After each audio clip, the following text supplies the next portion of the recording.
yang kalian dapatkan dari seorang ibu. Ya, saya mulai dari cerita dari saya. Saya alhamdulillah syukur Allah oleh seorang ibu yang mengajarkan saya tentang semangat kesabaran yang luar biasa. Orang tua saya, ibu saya manggilnya mama, di Jakarta merantau ke Bengkulu, seorang diri, tidak ada saudara.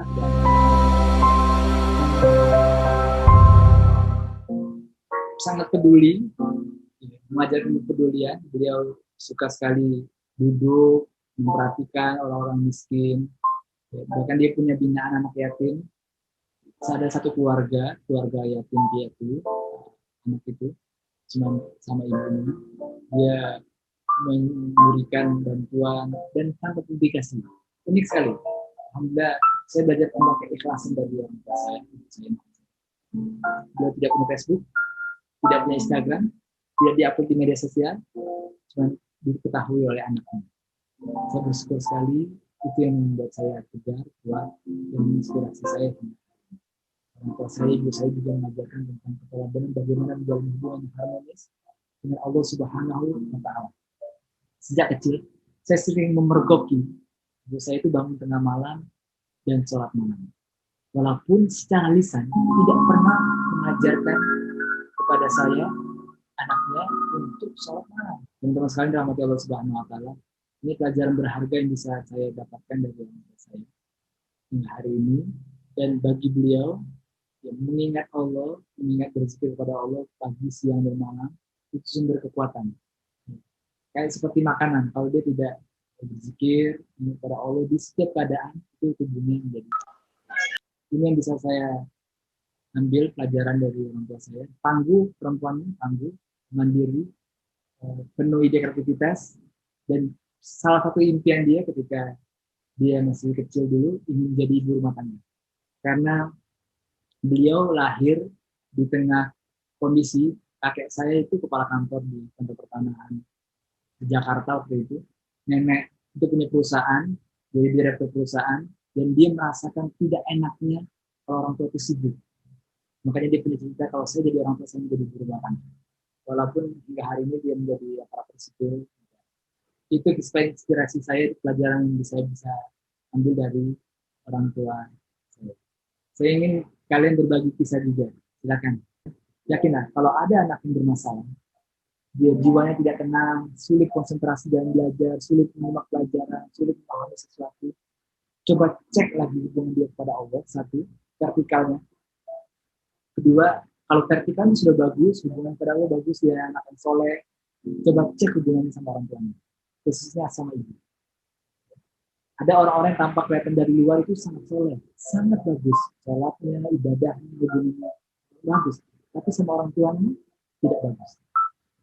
Hubungannya retak, renggang sama orang tuanya menimbulkan kegelisahan, ketidaknyamanan, kesulitan konsentrasi, tidak fokus. Oleh karena itu, teman sekalian, berdasarkan pengalaman hidup yang saya alami, yang saya takuti setelah Allah Subhanahu wa Ta'ala di orang tua. Khususnya ibu. Kalau dia minta sesuatu, saya berusaha untuk memenuhi dia, harapan dia. Termasuk bisa kuliah di Universitas Muhammadiyah Bengkulu. Awalnya saya tidak tertarik kuliah sebenarnya. Saya lebih cenderung ke praktisi, dalam dunia praktisi. Cuma kata orang tua beliau, kamu itu punya potensi bakat bagus dalam mengajar. Karena saya sering dipergoki ketika itu mengajarkan teman-teman waktu di SMA yang tidak bisa pelajaran tertentu. Dia datang ke rumah, saya mengajarkan kepada dia, kamu itu bagus dalam mengajar. Masuk kalau aktif di pendidikan bahasa Indonesia supaya kamu bisa mengajar. Dan sejak saat itulah saya mulai mengajar, mengajar, mengajar. Teman sekalian, oleh karena itu saya yakin dan percaya dengan betul bahwa kalau kita ingin sukses berhasil, kita harus berbakti sama orang tua, khususnya ibu. Sampai akhirnya saya menyelesaikan studi. Saya pernah juga mengecewakan orang tua, sama seperti kalian juga pernah mengecewakan, dan itu sangat berdampak. Saya tidak tenang, gelisah, tidak fokus, apapun yang saya urus tidak pernah selesai. Termasuk kuliah, karena saya suka jalan-jalan, kuliah mau selesai. Saya mohon maaf sekali kepada mama,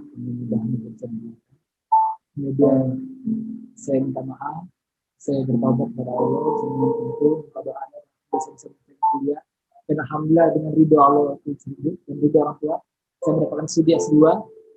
Itu karena salah satunya ridho orang tua saya supaya studi lanjut. Dan ketika selesai studi lanjut, karena dia, walaupun saya di Jakarta sudah dapat pekerjaan yang banyak sekali tawaran pekerjaan dari perusahaan, dari kampus, Ilhamkat, saya, dari ibu saya, dia pulang dan saya ikuti. Selagi harapan itu yang positif, yang baik, saya bersama. Teman sekalian, jangan pernah menganggap, pesan saya, jangan pernah menganggap keinginan orang tua itu menghambat karir kita. Ikuti dulu alurnya. Sampai akhirnya kita bisa menjelaskan ini. Jangan menganggap, ibu saya, orang tua saya tidak paham saya, tidak pernah memahami keinginan saya. Justru orang tua kita yang lebih memahami siapa kita sebenarnya. Apa misi kita, apa tujuan kita, apa potensi kita, apa bakat kita. Karena dia membesarkan kita dari kecil sampai besar.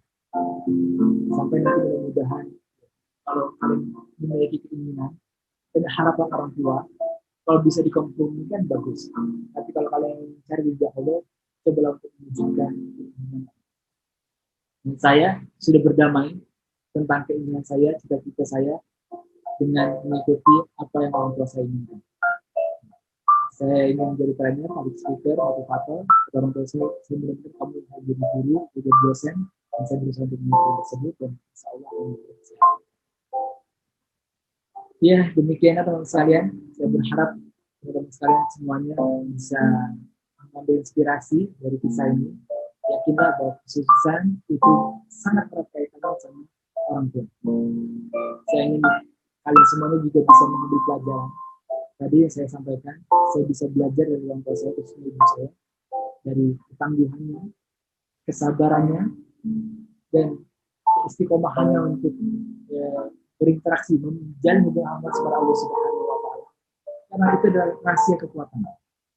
Kalau kita ingin kuat, ingin sabar, dekat sama Ya Sobur, yang maha sabar. Ya. Kalau kita ingin punya sifat kasih dan sayang, dekat sama Ya Rahman, Ya Rahim. Allah yang maha pengasih, Allah yang maha penyayang. Kalau kita ingin cerdas, ya pandai, dekat sama Ya Alim, yang maha mengetahui semuanya. Teman-teman sekalian, kalau kita ingin mendekati Allah Subhanahu wa Ta'ala, Allah akan curahkan ilmunya kepada kita. Sesuatu yang belum bisa kita kuasai, yang belum kita tahu. Oleh karena itu, saya bersyukur kepada Allah Subhanahu wa Ta'ala bisa bertemu dengan kalian semuanya. Dan di tengah liburan ini saya tahu kalian semuanya liburan sebenarnya, dan saya menghargai luar biasa alhamdulillah ya Allah. Semoga semua yang hadir dan mengikuti acara ini bisa diberkahi Allah Subhanahu wa Ta'ala, diberikan ilmu bermanfaat, diberikan petunjuk keimanan Allah, dan masuk surga Allah Subhanahu wa Ta'ala. Saya pesan buat ibu kalian. Satu kisah yang ingin saya bagikan di akhir ini. Suatu hari ada tetangga saya meminjam emas pada ibu saya. Itu emasnya lumayan 20 gram, 20 gram. Bertahun-tahun, hampir puluhan tahun mungkin. Tentu sebagai manusia biasa sulit untuk mengikhlaskannya. Tapi ini saya belajar sekali lagi. Saya belajar dari saya. Nah, ya. Kalau kita melapangkan orang yang sedang berhutang, kita akan menemukan dari Allah sedang tangguhkan. Ditangguhkan lagi, diulur lagi. Ingat, misalnya ketika ada orang berhutang, kemudian kita berusaha untuk menangguhkan waktunya, kita mendapat pahala. Tapi kalau dari sisi orang berhutang, hendaknya kita menegakkan budaya hutang. Kemudian sekarang kita Allah Subhanahu wa Ta'ala. Apa yang terjadi?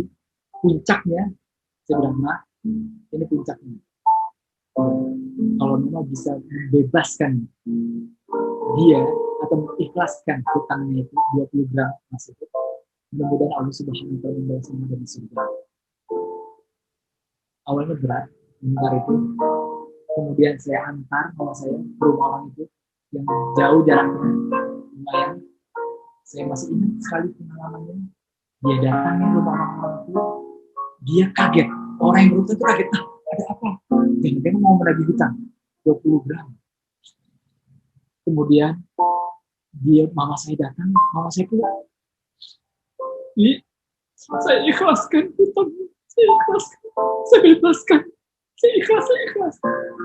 Orang itu sampai nangis. Saya menyaksikan sebagai saksi nyata, orang itu nangis, ya, saya juga itu nangis, dia bisa membebaskan itu dan mengikhlaskan itu. Bagi saya itu spiritual journey yang luar biasa. Rela memaafkan tadi, rela memaafkan, rela ikhlas dia, kebenaran dia, dan alhamdulillah insya Allah kalau ikhlas, Allah mengganti dengan yang lebih baik. Saya yakin bahwa kalau kita ikhlas, rela memaafkan, dan itulah banyak sekali pelajaran dari orang tua saya. Orang tua saya dan guru saya, khususnya ibu saya. Dan mudah-mudahan ini bisa menginspirasi sahabat sekalian. Saya banyak sekali cerita. Ya. Ada kadang-kadang ngirim pesan, ya, enggak, gitu. Ada waktu nggak? Kita ngecek rumah anak yatim yuk. Orang tua saya itu nggak belajar agamanya, nggak seperti bukan seperti saya. Iya, saya rutin datang kajian, saya sering baca buku. Tapi orang tua saya nggak. Tapi dia sangat meyakini akhirat itu ada. Janji Allah itu benar. Dia ceritanya, alhamdulillah, dia bahagia sekali bisa berbagi. Ya. Ada anak yatim, rumahnya tidak punya jendela, saya belikan jendela. Tidak cat, rumahnya dasar sekali, dibelikan cat. Ya, tidak punya pakaian yang layak, dibelikan pakaian. Tidak punya kendaraan yang layak, dibelikan kendaraan. Ini itu sangat menginspirasi bagi saya. Dan dia sangat suka sekali dekat sama orang tidak mampu. Beda sama kebanyakan orang lain. Dia merasa bangga kalau berada di lingkungan yang kaya, glamor. Tapi orang saya, ibu saya sangat suka sama orang miskin, tidak punya. Karena dia yakin dan saya juga meyakini bahwa orang seperti itu sangat dekat sama Allah SWT. Dan kalau berdoa, mudah-mudahan dikabulkan Subhanallah. Boleh Pak. Boleh Pak. Boleh Pak. Terakhir, iya. Ya Pak. Saya ingat pesan guru saya ini.